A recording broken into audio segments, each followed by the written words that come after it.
इस साल बहुत सारी इनक्रेडिबल फिल्म्स आई थी। कुछ फिल्मों के बारे में तो सबको पता है बिकॉज वो इतनी बड़ी हिट रही थी और इस वीडियो में भी आप उन फिल्म्स का मेंशन देखोगे। बट मेरे ख्याल से हमने इस साल बहुत फिल्मों को इग्नोर भी किया है जिनके बारे में कोई बात ही नहीं कर रहा है। किसी की बेस्ट फिल्म्स की लिस्ट में ये फिल्में पहुंची ही नहीं है and it's so sad to see because actual cinema को हम रिकॉग्नाइज ही नहीं कर रहे हैं। सो वीडियो शुरू करते हैं। हर साल की तरह हमारी इस ईयर एंड लिस्ट में भी हम उस ईयर के नंबर जितनी फिल्म्स मेंशन करते हैं। So this year we are back with best 24 films of 2024। बहुत ही ब्रेनस्टॉर्मिंग के बाद ये फिल्म सेलेक्ट की हैं एंड नंबर 1 फिल्म को सुन के आप थोड़ा शॉक हो जाओगे थोड़ी देर के लिए। सो वीडियो को एंड तक जरूर देखना। ये हमारा दोस्त है दीपक कुमार। इका 3 दिन पहले बिया हुआ। कल रात को विदा करा के वापस लौट रहा था तो रास्ता में इसकी बीबी खो गई सर। Number 24 Madgaon express. जब ये फिल्म मैंने थिएटर में देखी थी क्या मजा आया था। OTT पे जब आई तो शायद उतना मजा नहीं आया बट फर्स्ट टाइम देखते हुए मैं तो थिएटर में बहुत हंसा था, स्पेशली प्रतीक गांधी के कैरेक्टर की वजह से। एक तो इंडियन सिनेमा में ना अच्छी कॉमेडीज की कमी है and Madgaon express is definitely a very entertaining comedy. Number 23 Berlin. Spy films का इंडियन सिनेमा में एक अलग ही जोन चल रहा है। Literally spies are action heroes but Berlin जैसी फिल्म कुछ भी ओवर ड्रामेटाइज नहीं करती है। फिल्म एक्चुअल स्पाइंग और इन्वेस्टिगेशन पे बेस्ड है जहां आपको देखने को मिलेगा कि कैसे रियलिटी में एजेंट्स वर्क करते हैं। काफी रेयर फिल्म है, शायद सब लोगों को ये पसंद भी नहीं आएगी। तुम्हें बर्लिन नहीं पता ना, स्वीट बॉय। नंबर 22 कल्कि 2898 AD। प्रभास को चाहे आप जोकर कह लो या जितना भी फिल्म को ट्रोल कर लो बट साई-फाई स्टैंड पॉइंट से कल्कि इज अ गेम चेंजर। हम यूजुअली इस जॉनर को खराब ही कर देते हैं बट कल्कि की स्टोरी से लेके एंडिंग तक it was so impressive. Film अपने डिस्टोपियन वर्ल्ड को बिलीव करा पाती है, अपने कैरेक्टर्स को फील करा पाती है। अश्वत्थामा के पीक मोमेंट्स पे इवन आपको गूज बम्स भी दे सकती है। दैट इज व्हाई कल्कि became one of my best theatre experience of 2024। Number 21 Viduthalai part 2। जब भी वेत्रीमरन एक फिल्म बनाते हैं तो वो एक स्पेशल सिनेमैटिक एक्सपीरियंस होता है। विदुथलाई उनका ड्रीम प्रोजेक्ट था और जब आप दोनों फिल्म्स देख चुके होगे ना तो आप फील कर सकते हो कि उन्होंने कितना पैशनेटली इस फिल्म को बनाया है। पार्ट 1 में उन्होंने एक पुलिस ऑफिसर की कहानी दिखाई है और वो कैसे ओवर द टाइम चेंज होता है और पार्ट 2 में हम देखते हैं कि कैसे एक नॉर्मल स्कूल टीचर इतना रेवोल्यूशनरी लीडर बन जाता है। ये एक बहुत ही हार्ड हिटिंग पॉलिटिकल फिल्म है और इसे बनाया भी बहुत ढंग से गया है। வன்முறை எங்க மொழியில் ஆனா எங்களுக்கு அந்த மொழியும் பேச தெரியும். கருப்படுக்கு சாவலடா. Number 20 the goat life. Survival thrillers को बनाना बहुत मुश्किल काम होता है बट गोट लाइफ इस जॉनर को बहुत अच्छे से समझती है। The film really makes you connect with the story of the protagonist और आप रूट करने लग जाते हो कि कहीं से भी वो बस इस ट्रेजेडी से बाहर निकले। फिल्म में काफी सारे इमोशनल मोमेंट्स हैं जो मुझे बहुत पसंद आए। A lot of credit goes to Prithviraj जिन्होंने इतनी बढ़िया परफॉर्मेंस दी है। उनको देख के सीरियसली ऐसा लग रहा था कि वो लिटरली रोल को फील कर रहे हैं। He makes this film more impactful. Number 19 स्त्री 2। स्त्री 2 एक परफेक्ट सीक्वल है। स्त्री में जो स्टोरी दिखाई गई है उसका जो सोसाइटी को लेके कनेक्शन है एंड ऑब्वियसली अगर हम स्त्री की बात कर रहे हैं तो ह्यूमर तो अच्छा होना ही चाहिए। सब कुछ मिला के this film becomes a great cinema experience. एक सक्सेसफुल फिल्म का सीक्वल पुल ऑफ करना ऑलरेडी बहुत मुश्किल होता है बट मेकर्स ने कुछ भी ओवरडू ना करते हुए एक बढ़िया सीक्वल बनाया and that Bhediya cameo also works. वरना आजकल के कैमियोज बहुत ही थकेले टाइप के होते हैं पर जितने भी स्त्री 2 में कैमियोज थे वो बहुत इफेक्टिव थे। सरकटे के बारे में हम क्या जानते हैं? सरकटे का सर कटा हुआ है। वाह, इसको अभी का अभी IAS घोषित कर दो। थैंक यू रुद्दा भैया। नंबर 18 किल। इस चैनल के जो हार्डकोर फैंस हैं जो सब रिव्यूज देखते हैं उन्हें लगता है कि मुझे किल पसंद नहीं आई बट ऐसा बिल्कुल भी नहीं है। It was just not the most violent film for me. Actually film को एडवर्टाइज किया जा रहा था कि ये मोस्ट वॉयलेंट फिल्म है इंडियन सिनेमा की बट फिल्म देखते हुए मुझे तो ऐसा नहीं लगा और ना ही ये फिल्म रेड के जैसी थी। You can not call it India's red जैसे अनुराग कश्यप ने कहा था। मुझे बस उस परसेप्शन से प्रॉब्लम थी। किल इंडिविजुअली तो मुझे बहुत ही बढ़िया एक्शन फिल्म लगी और इसमें दिखाए गए एक्शन सेट पीसेस बहुत इंप्रेसिव थे। द एक्शन वॉज ब्रूटल, पूरी फिल्म में टेंशन थी एंड डेफिनेटली बॉलीवुड के एक्शन स्टैंडर्ड्स को ये फिल्म अपलिफ्ट करती है। Easily one of the best films of this year. Since we are talking about violent films, so मैं recently released Malayalam film Marco को इस लिस्ट में ऐड नहीं कर रहा हूँ। I have selected Kill instead. मैं मार्को के ऊपर एक स्पेशल वीडियो बना रहा हूँ, so do wait for that. Number 17 Fairy Folk। इस फिल्म के बारे में शायद ही किसी को आइडिया होगा, ये एक बहुत ही रेयर फिल्म है और इस तरह की फिल्में एक्सपेरिमेंटल नेचर की ये बहुत कम देखने को मिलती है हिंदी सिनेमा में। फिल्म की स्टोरी ऑन द फेस तो बहुत सिंपल है। हम एक कपल को देखते हैं who are going through a troubled marriage. इस स्टोरी के बीच ही कई सरियल सी सिचुएशंस आपको दिखाई जाती हैं जो मैं इमेजिन ही नहीं कर सकता था कि मैं हिंदी सिनेमा में देख रहा हूँ। But the credit goes to the director and the actors जिन्होंने बहुत ही कन्विंसिंगली इस फिल्म को बनाया है। इट इज सो सैड कि जब ये फिल्म रिलीज हुई थी तो इसके रिलीज के बारे में किसी को पता भी नहीं था और अब इस फिल्म को कोई OTT प्लेटफॉर्म भी नहीं ले रहा है। अगर आप इस फिल्म को देखना चाहते हो तो आप इस फिल्म की ऑफिशियल वेबसाइट पर जाके इसको देख सकते हो कोई भी अमाउंट पे करके। मैं इस फिल्म की वेबसाइट का लिंक डिस्क्रिप्शन में ऐड कर दूंगा। अरे वाह, quick. See, earlier it was just he could move from here to there, he could sit and stand. Now I can combine them all. See, if I want him to sit on this, I have to ask him to come in front and stay here. That's one action. Jump. Jump abhi tak I haven't figured out. Number 16 चमकीला। जब इम्तियाज अली एक musician के बारे में film बनाते हैं we can expect it to be great. Chamkila एक तरह से इम्तियाज की कमबैक फिल्म थी एंड उन्होंने एक बहुत ही कंप्लीट फिल्म बनाई है। एक ऐसे म्यूजिशियन की कहानी जो कंट्रोवर्शियल गानों के लिए फेमस था और उन गानों का उसकी जिंदगी पे क्या असर पड़ा। पूरी फिल्म में हम उसकी जर्नी देखते हैं। दिलजीत और परिणीति की परफॉर्मेंस बहुत इंप्रेसिव थी। आप फिल्म को देखते हुए चमकीला को इस तरह से जानने लग जाते हो कि ऐसे लगता है कि आप फिल्म नहीं बल्कि एक रियल स्टोरी देख रहे हो। And I think that's the magic of cinema. अब मैजिक ऑफ सिनेमा की बात कर ही रहे हैं, now let's talk about Bramayugam.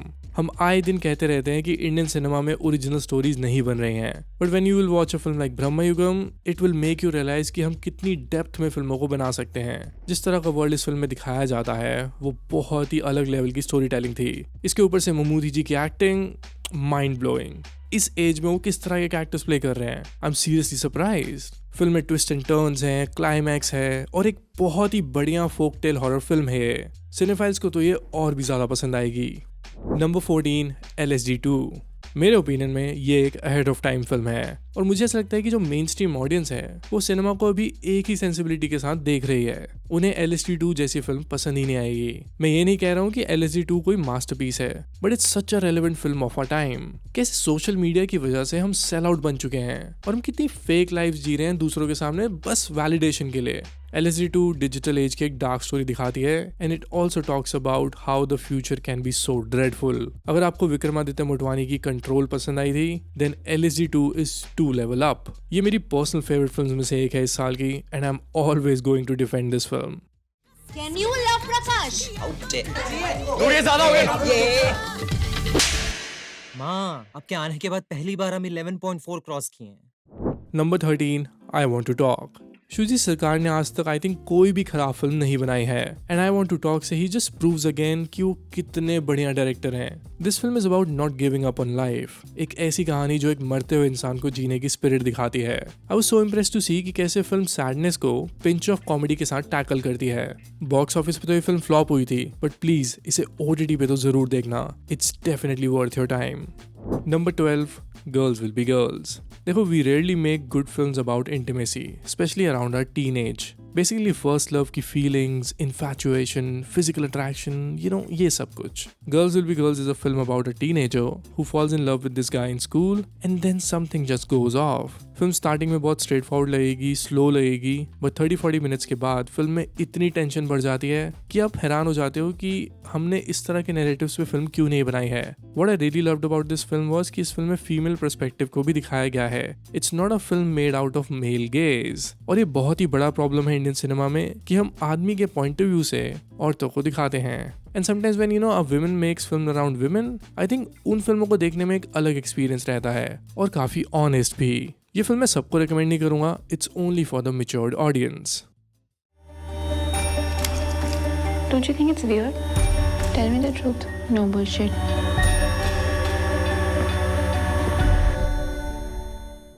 Number 11 महाराजा।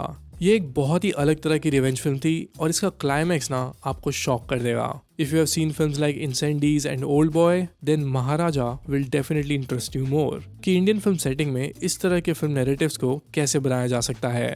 विजय सेतुपति और राणा कश्यप की परफॉर्मेंसेस भी बहुत सॉलिड हैं। कमेंट करके जरूर बताना कि क्या महाराजा आपकी भी इस साल की फेवरेट्स में है। कमेंट जरूर करना।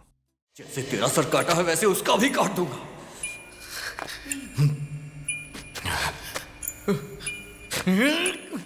Number 10 वज़ाई।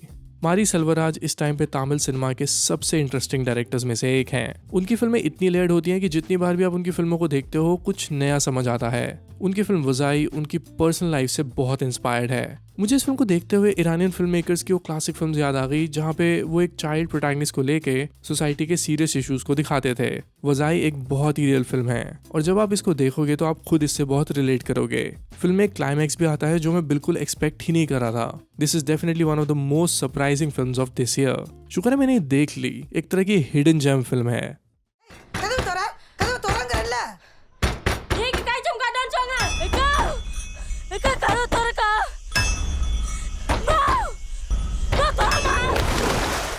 Number 9, मियरगन। What a beautiful film this was. ऐसी फिल्म्स देख के ना you eventually become a better person.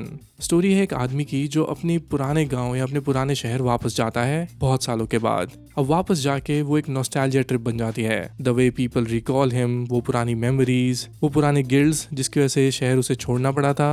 बहुत ही प्यारी फिल्म है ये। You can also watch it in Hindi on Netflix. Number 8, कोट्टुकली।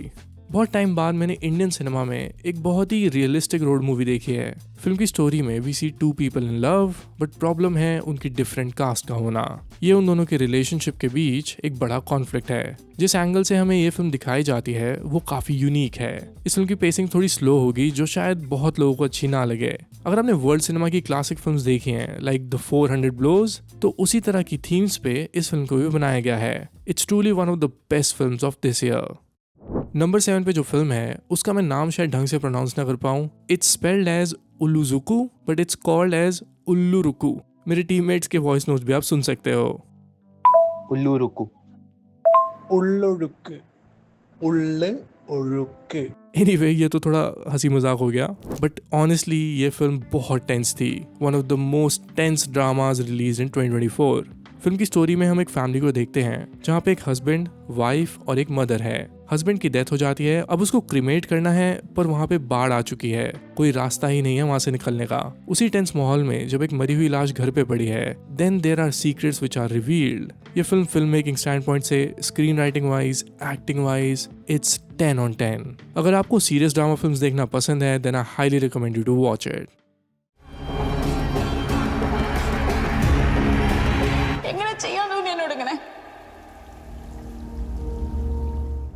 Number 6, Laapataa ladies. Laapataa ladies is a feeling honestly. Film में एक वाइब सी फील होती है जब वो गाना आता है ना, ओ सजनी रे। I just remember the whole month जहाँ पे हर कोई ये फिल्म देख रहा था और हर जगह इसकी बात हो रही थी। एक बहुत ही सिंपल सी स्टोरी जहाँ 2 न्यूलीवेड्स खो जाती हैं और उसके बाद हमें सोसाइटी के कुछ भेदभाव, तौर तरीके, स्टीरियोटाइप्स एंड बहुत सारी हार्टफेल्ट मोमेंट्स देखने को मिलती हैं। इस फिल्म में वो सब कुछ था जिससे इंडियन ऑडियंस रिलेट कर सकती है। Probably that is why it became the most viewed Indian film on Netflix, beating the record of Animal. Full English बोल के बताएं। I love you.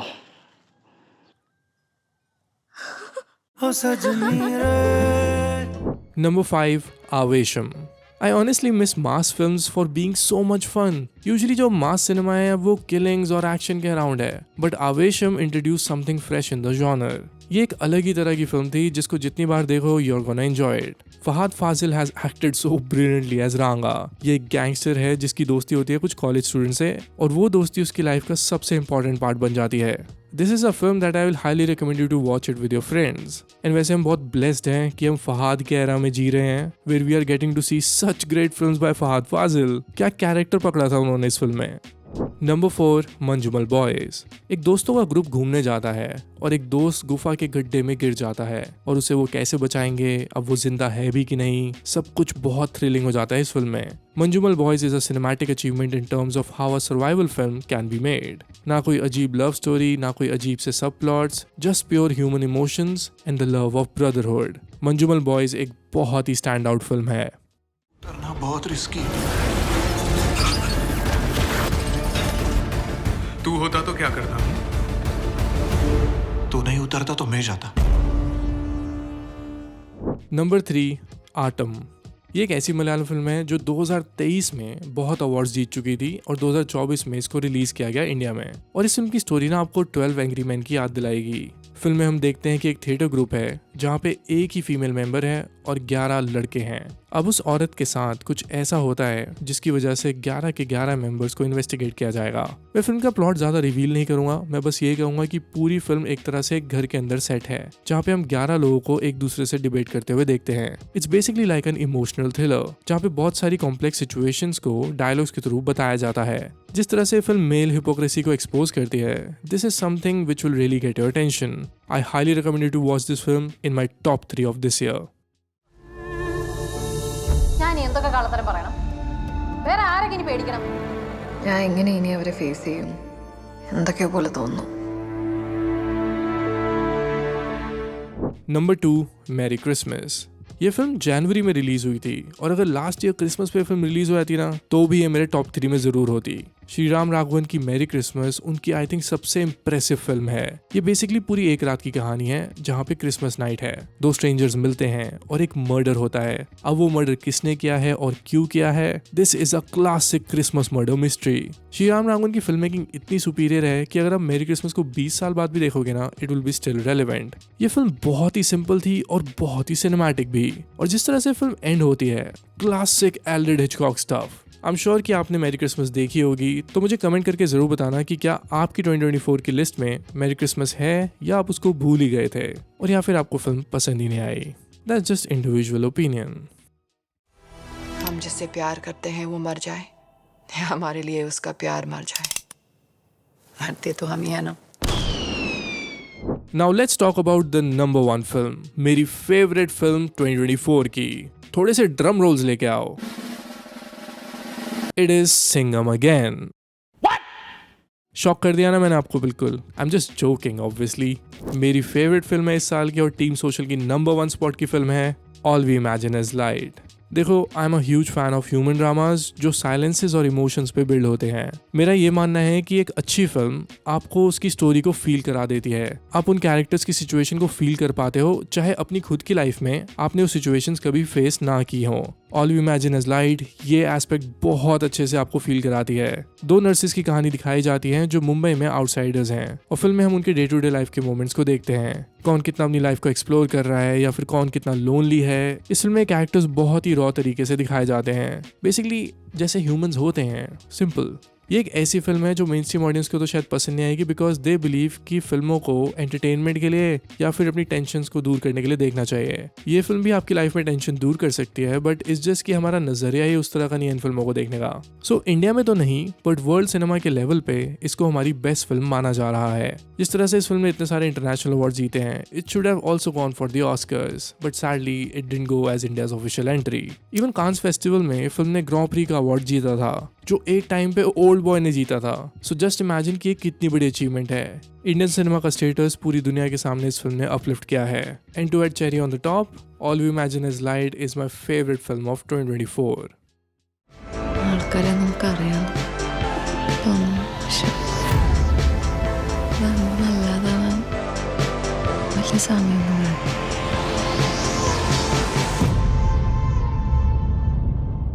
Alright then, video खत्म करते हैं। ये तो थी मेरी 2024 की बेस्ट 24 फिल्म्स। आप भी मुझे कमेंट्स में अपनी टॉप 5 फिल्म्स जरूर बताना इस साल की।